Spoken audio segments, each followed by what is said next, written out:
দাদা একটা চিঠি রাজ্যের মন্ত্রীকে পাঠানো হচ্ছে ফিরাদ হাকিমকে। এই নিয়ে বিশেষ জলঘোলা হচ্ছে যে কি আপনার ভবিষ্যৎ আগামী দিনে কি করতে? দেখুন, যে চিঠির কথা আপনারা বলছেন সেটা কনফিডেন্সিয়াল চিঠি। এর আগে 6-7 বার আমি এই ধরনের চিঠি দিয়েছি আমাদের মাননীয় মন্ত্রীকে। সেই চিঠিগুলো কোনোদিন প্রকাশ্যে প্রেসের কাছে যায়নি। এই চিঠিটা কেন প্রেসকে দেওয়া হলো আমি জানি না, কিন্তু যারাই দিয়েছেন এটা ঠিক করেননি। এবং এটা কর্পোরেশনের একটা প্রধানের সঙ্গে সেই দপ্তরের মন্ত্রীর বিভিন্ন সময়ে চিঠি লেখালেখি হয়, বিভিন্ন দাবি দাওয়া নিয়ে আমরা বলি, তারা সুপরামর্শ দেন। এটা একটা পার্ট অফ দ্য কী বলবেন বিজনেস অফ কর্পোরেশন। তো সেটা কেন প্রেসকে দেওয়া হলো জানি না। এবং এই চিঠির কন্টেন্ট নিয়ে আমি যা বলার আমার মন্ত্রীকে বলেছি, আমি ওনার সঙ্গেই কথা বলবো, অন্য কার সঙ্গে কথা বলবো। ইতিমধ্যে টিডিবির পরিচালনা সমিতি থেকে না, এটা দেখুন, এটা আমি আগেই টিডিবি কলেজ এবং রানিগঞ্জ গার্লস কলেজ তাদেরকে অনেকবার দিন ধরে বলছিলাম যে আমার যা পলিটিক্যাল কাজে আমি যে ব্যস্ত থাকি, আমার পক্ষে সম্ভব না কলেজে গিয়ে এই গভর্নিং বডির কাজ সামলানো, আমার পক্ষে সম্ভব না। আমি 2-3 বার আগেও বলেছিলাম এবং লাস্টে এখন যেহেতু টেনিওর শেষ হচ্ছে আমি রিজাইন করেছি। ওনাদেরকে বলেছি যে অন্য কেউ যার যে বেশি সময় দিতে পারবে তাকে এই দায়িত্ব দিন, আমি এটা পারবো না, আমার পক্ষে সম্ভব না। যখন ওনারা দায়িত্ব দিয়েছেন তখন আমি নিতে চাইনি, তখন ওনারা বলেছিলেন যে একটা টেনিওর আপনি চালিয়ে দেন, পরে আমরা অন্য কাউকে দেখে নেব। তো এখন আমি পারবো না, কদিন পর নির্বাচন আছে, বুঝতে হবে। আমি এবার ইলেকশন করবো না, আমি ওই প্রফেসরদের গিয়ে মধ্যে তাদের সমস্যা সমাধান করবো, এটা আমার পক্ষে হবে না, পারবো না। ছিল আমি এটা ছেড়েছি। আপনার চিঠি নিয়ে বিজেপির কেন্দ্রীয় আইটি সেলের চেয়ারম্যান অমিত মাল্লব্য টুইট করেছেন এবং আক্রমণ শানিয়েছেন তৃণমূলকে, যে এই দেখুন মেয়র নিজেই বলছেন যে উন্নয়ন হচ্ছে না এবং দোষারোপ করেছেন। না দেখুন, এটা এই চিঠি যারা জনসমক্ষে আনলেন দায় দায়িত্ব তাদের। আমি তো কনফিডেন্সিয়াল একটা চিঠি দিলাম, আমি তো প্রকাশ্য প্রেসকে বলিনি, আর বিজেপিকেও বলতে যাইনি, কংগ্রেস সিপিএমকে বলতে যাইনি। আমি আমার দলের মন্ত্রীকে কনফিডেন্সিয়াল একটা চিঠি দিলাম। সেটা যদি প্রেসের মাধ্যমে জানিয়ে দেওয়া যায়, তারা তো জানে না যে কাকে হেল্প করছে। তারা তো বিজেপির হাতে যদি একটা অস্ত্র তুলে দেয় আমাদের লোকেরা, তো কি করবো?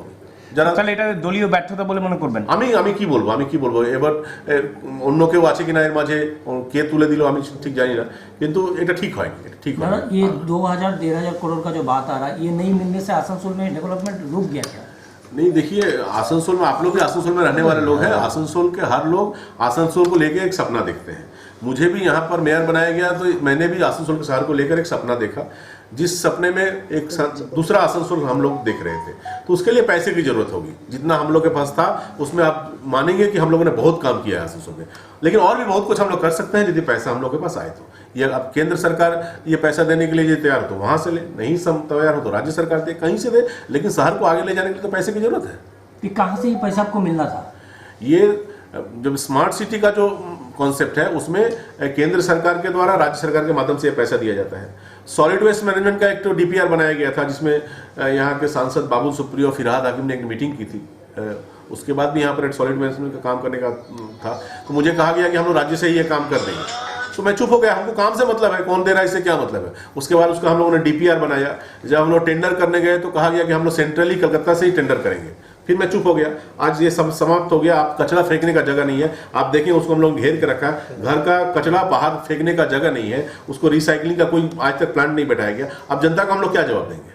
तो ये तो करना पड़ेगा, चाहे आप केंद्र सरकार यदि पैसा दे रही है तो उसको यूज कीजिए, या फिर राज्य सरकार के पास अपने रिसोर्स है उससे कीजिए, लेकिन शहर के साथ तो अन्याय ना हो, ये शहर आगे जाए। দাদা বাবুল সুপ্রিয় আজকে আপনার কথা আগে সাধুবাদ জানিয়েছেন।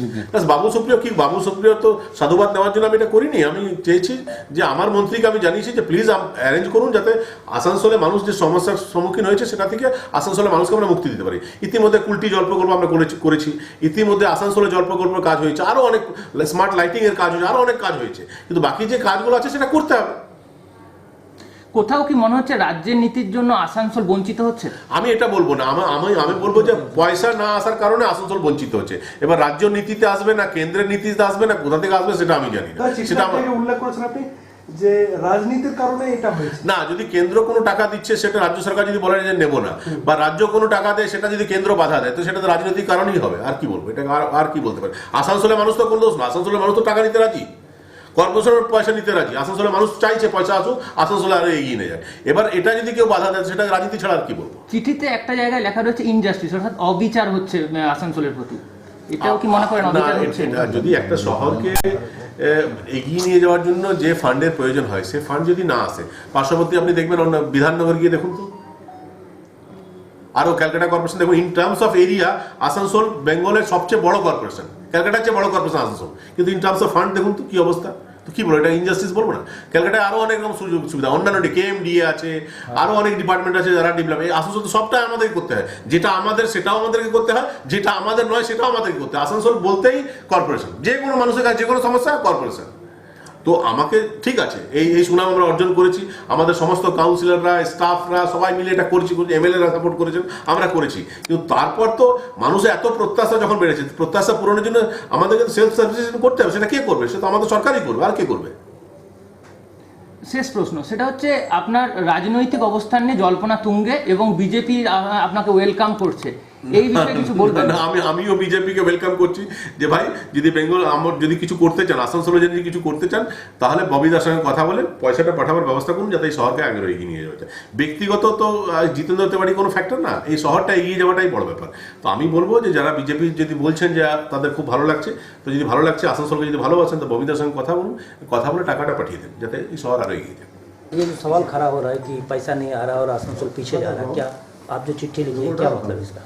ये चिट्ठी, इसके पहले भी मैंने 6-7 चिट्ठी लिख चुका हूँ, वो तो मीडिया के सामने नहीं आया, और ये चिट्ठी भी कॉन्फिडेंशियल चिट्ठी था, ये मीडिया के सामने नहीं आना चाहिए था। क्यों इसे मीडिया को दिया गया मैं नहीं जानता, इसलिए ये मेरे और मंत्री जी के बीच कॉन्फिडेंशियल एक पत्राचार है, इसको मैं प्रेस के सामने इस संदर्भ में कुछ नहीं कहूँगा। सीधे क्या कहा जाए कि पैसा आ रहा है आपको नहीं मिल रहा इसलिए डेवलपमेंट नहीं हो रहा या कम हो रहा?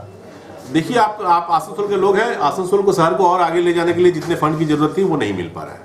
तो 1500 करोड़ 2000 करोड़ चिट्ठी में जो लिखा हुआ है, क्या ये पैसा आया था? ना, आया ही नहीं है। तो ये तो स्कीम था, ये मिलता हम लोगों को, लेकिन वो स्कीम इम्प्लीमेंट नहीं किया गया, इसलिए नहीं मिला। तो कहाँ से मिल रहा था, स्टेट से या सेंटर? केंद्र सरकार की योजना है, राज्य के माध्यम से ये पैसा आता है, यदि राज्य सरकार सम्मति देती तो आता है। तो क्या राज्य सरकार सम्मति नहीं दी है इसलिए? अभी नहीं आया, इसका मतलब नहीं दी है।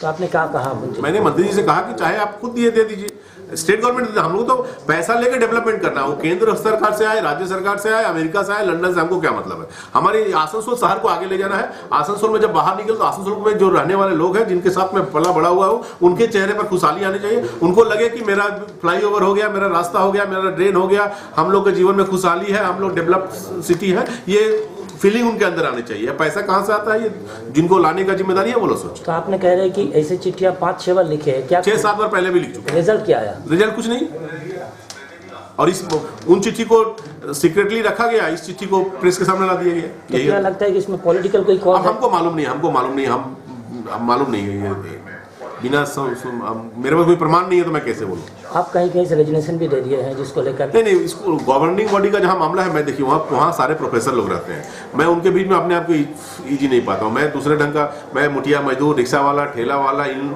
मजदूर, इन लोगों के बीच काम करने वाला आदमी हूँ। इतना पढ़ा लिखा आदमी लोगों के बीच में मैं बहुत अनकंफर्टेबल फील करता हूँ।